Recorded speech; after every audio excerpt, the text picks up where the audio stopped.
قلب عاشق ہے اب پارا پارا، الوداع الوداع ماہ رمضان۔ اعوذ باللہ من الشیطان الرجیم، بسم اللہ الرحمن الرحیم، الحمد للہ رب العالمین، والصلاة والسلام علی سیدنا و مولانا ابی القاسم محمد وآلہ الطیبین الطاہرین المعصومین المظلومین المنتجبین الاخیار، ولعنۃ اللہ علی اعدائہم الاشرار۔ اما بعد فقال اللہ تبارک و تعالی فی کتابہ المبین، بسم اللہ الرحمن الرحیم، یا ایہا الذین آمنوا کتب علیکم الصیام کما کتب علی الذین من قبلکم لعلکم تتقون۔ ناظرین محترم، ماہ رمضان کے وداع کا مرحلہ جو ہے وہ قریب آ گیا ہے۔ آخری ایک یا دو راتیں بعض علاقوں میں بچی ہیں اور اس کے بعد ماہ رمضان سے ہم لوگ جو ہے رخصت ہو جائیں گے۔ کچھ چیزیں ایسی ہیں کہ ان آخری دنوں میں اور آخری راتوں میں جن کو ذہن نشین کر لینا اور دل نشین کر لینا بہت زیادہ ضروری ہے۔ ہر وقت انسان اس سوچ میں مبتلا رہے کہ معصومین سلام اللہ علیہم، اور معصومین میں بھی خاص طور پہ سرکار امام زین العابدین صلوات اللہ وسلامہ علیہ، میرے مولا نے ان آخری لمحات، ان آخری جو ہے ساعتوں کے بارے میں کیا ارشادات گرامی فرمائے ہیں۔ میں بلا کسی تمہید اور بلا کسی مقدمے کے، بدون اس کے کہ کوئی اور تمہیدی بات ذکر کروں، صرف جو ہے چند روایت ہی کے ٹکڑے جو صادر ہوئے میرے مولا کی زبان سے، چوتھے مولا کی زبان سے آپ کی خدمت میں پیش کروں گا۔ میں اور آپ کوشش کریں کہ انہی ٹکڑوں کو اپنی زندگی میں لے کر آئیں، ان آخری دنوں اور ان آخری راتوں کے حوالے سے، کہ سید العابدین زین العابدین سلام اللہ علیہ نے کس طریقے سے ماہ رمضان کو رخصت کیا ہے، کس طریقے سے ماہ رمضان سے وداع کیا ہے۔ جملے یہ ہیں، کتاب اقبال الاعمال میں سید ابن طاووس نے ان جملوں کو نقل کیا ہے کہ چوتھے مولا یہ فرمایا کرتے تھے، اور لمبی چوڑی جو ہے ایک وداعی گفتگو ہے، دعائی جملے ہیں۔ میں ان میں سے کچھ اقتباسات آپ کے سامنے پیش کرنے لگا ہوں، چیدہ ٹکڑے۔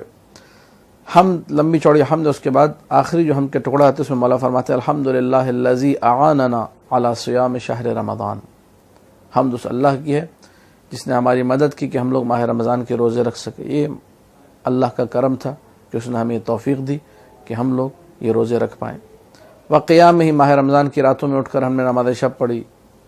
جن کو توفیق نہیں بھی ملتی ہے، مجھ جیسے افراد سال بھر جو نماز شب نہیں بھی پڑھ پاتے، وہ بھی اس مہینے میں جب روایتوں کو سنتے ہیں اور رات کی فضیلت سنتے ہیں اور شب قدر خاص طور پہ، تو خدا انہیں بھی مجھ جیسے حقیر لوگوں کو بھی توفیق دیتا ہے کہ ہم لوگ آ کر نماز شب پڑھ لیتے ہیں۔ وَنَحْنُ نَسْأَلُ اللَّهَ خَيْرَ مَسْئُولٍ وَأَكْرَمَ مَأْمُولٍ۔ ہم اللہ سے طلب کرتے ہیں جو سب سے بہترین وہ ہستی ہے جس سے طلب کیا جائے، وَأَكْرَمَ مَأْمُول، سب سے کریم ترین، سب سے سخی ترین وہ ہستی ہے جس سے امید باندھی جائے کہ وہ ہمیں عطا کرے گا۔ ان یستجیب دعاءنا، جتنی دعائیں مانگنی ہیں، یہ آخری لمحے وہ ہیں جس میں انسان مزید محکم، فارسی میں کہتے ہیں محکم کاری، یعنی مزید پکا کرے، مزید جو ہے نا آخری جو ہے طور پہ اپنے طور پہ اپنے اس کام کو آگے بڑھانے کے لیے کہ میری دعائیں قبول ہو جائیں، میرے اعمال قبول ہو جائیں، ان آخری دنوں میں، آخری لمحوں میں اللہ کو یاد کرے۔ وَيَقْبَلْ مِنَّا صَوْمَنَا، ہمارے ان روزوں کو جو ہم نے رکھے اپنی بارگاہ میں قبول کرے۔ وَيُزَكِّ أَعْمَالَنَا، ہمارے اعمال کو پاکیزہ قرار دے، ہمارا عمل جو ہے دوسری ملاوٹوں سے، دوسرے عیوب سے پاکیزہ ہو، اس میں صرف للہیت ہو، ہر عمل اللہ کے لیے ہو، تزکیہ عمل ہو جائے۔ وَيَشْكُرْ سَعْيَنَا، ہماری سعی، ہماری کوششوں کو اپنی بارگاہ میں قبول کرے۔ وَلَا يَرُدَّنَا خَائِبِينَ، ایسا نہ ہو کہ ہم ناکام اور نامراد واپس لوٹ جائیں۔ پروردگار کریم ہے، وہ ہمیں ناکام اور نامراد واپس نہیں لوٹائے گا۔ اس کی ذات سے انسان پوری امید رکھے اور اسی امید کے صدقے میں خدا اس کو قبول بھی کرے گا۔ کہیں ایسا نہ ہو کہ ہم لوگ ان افراد میں جنہوں نے روزہ رکھا لیکن بھوک اور پیاس کے سوا کچھ نہ ملے، جیسا میرے مولا امیر علیہ السلام نے فرمایا۔ وَأَن يَجْعَلَنَا عِندَهُ مِنَ الْمَقْبُولِينَ، ہمیں ان لوگوں میں سے قرار دے جو مقبول درگاہ الہی ہیں۔ وَفِي الْآخِرَةِ مِنَ الْفَائِزِينَ، آخرت میں ہمیں کامیاب لوگوں میں سے، دنیا اور آخرت دونوں کو انہی دنوں اور انہی راتوں پہ مانگنا۔ إِنَّهُ هُوَ أَرْحَمُ الرَّاحِمِينَ۔ کچھ اور جملے گزرتے ہیں، وہ میں کوٹ نہیں کر رہا۔ اگلا اقتباس، اللہم رب النبأ العظیم، اے رب نبأ عظیم، نبأ عظیم زیارت نامے ہم لوگ پڑھتے ہیں، السلام علی النبأ العظیم، نبأ عظیم امیر المؤمنین سلام اللہ علیہ کی ہستی ہے، تعویل اس کی یہ موجود ہے، روایات میں بیان کیا گیا ہے، زیارات میں موجود ہے۔ اللہم رب النبأ العظیم فی انسلاخ هذا الشہر العظیم، اے نبع عظیم کے پروردگار، اے نبع عظیم کے رب، یہ مہینہ منسلخ ہو رہا ہے یعنی ختم ہو رہا ہے، گزر رہا ہے۔ واستقبال هذا العید الشریف، اور ہم عید کے دن کا استقبال کرنے جا رہے ہیں۔ اے پروردگار صلی علی محمد و آل محمد، ماہ رمضان کے گزرنے پر بھی آل محمد پر درود بھیج، گزر رہا ہے، اور ماہ شوال کا جو آغاز ہو رہا ہے عید الفطر کے ذریعے سے، اس میں بھی آل محمد سلام اللہ علیہ پر درود اپنا بھیج، اپنی رحمت کو نازل فرما۔ دونوں انتہا اور اختتام میں بھی اور ابتدا اور آغاز میں، دونوں میں جو ہے درود سے انسان اس سلسلے کو اپنے قائم کرے۔ پھر اس کے بعد مولا فرماتے ہیں بار اللہ، اگر یہ آخری مہینہ ہے، کسی کو نہیں معلوم، نہ جوانوں کو معلوم ہے نہ بوڑھوں کو معلوم ہے، یہ بوڑھوں کو بہت زیادہ تھوڑی تاکید ہوتی ہے، جوانوں کو بھی نہیں معلوم ہے، کچھ نہیں پتہ اگلے سال ماہ رمضان ملے نہ ملے، کچھ نہیں پتہ، شاید میرا یہ آخری ماہ رمضان ہو، یہ جملہ انسان کا ہے جو میرے مولا کی زبان صادر ہوا۔ فَإِن كَانَ آخِرُ شَهْرٍ صُمْنَاهُ، اگر یہ وہ آخری ماہ رمضان ہے جس میں ہم نے روزے رکھے ہیں، فَاخْتِمْ لَنَا فِيهِ بِالسَّعَادَةِ، ہمیں بدبخت قرار نہ دینا، ہمیں خوشبخت قرار دینا، سعید قرار دینا، خوشی سے جنت میں جائیں، امیر المومنین کے دامن کو تھام کر جائیں۔ والشہادت والبرکت والرحمت والقبول، شہادت کی موت عطا فرما، برکت، رحمت، قبولیت، یہ سارے مرحلے ہمیں عطا فرما۔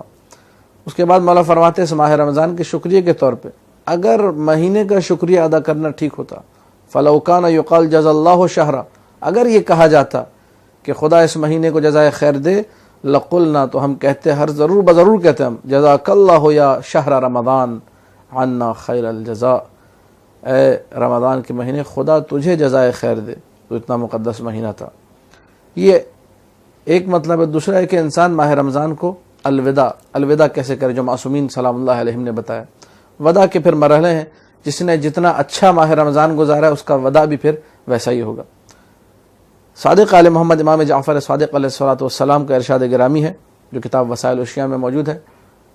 میرے مولا فرماتے ہیں جب وداع کرنا ہو، اور یہ کتاب اقبال الاعمال میں سید ابن طاؤس نے بھی نقل کیا، تو اس طریقے سے وداع کو نقل کیا، اللہم لا تجعلہ آخر العہد من صیامی لشہر رمضان، بار اللہ ہے جو ماہ رمضان کا مہینہ جو گزرا ہے اس میں نے روزے رکھے، اس کو آخری ماہ رمضان میرا قرار مت دینا۔ اس طرح آپ لوگ زیارت پڑھتے ہیں سید الشہداء سلام اللہ علیہ کی اور امیر المومنین کی، وہاں پر بھی یہی کہتے ہیں اللہم لا تجعلہ آخر العہد منی، میری زیارت کو آخری زیارت قرار نہ دے۔ ماہ رمضان کے لیے بھی یہی ہے۔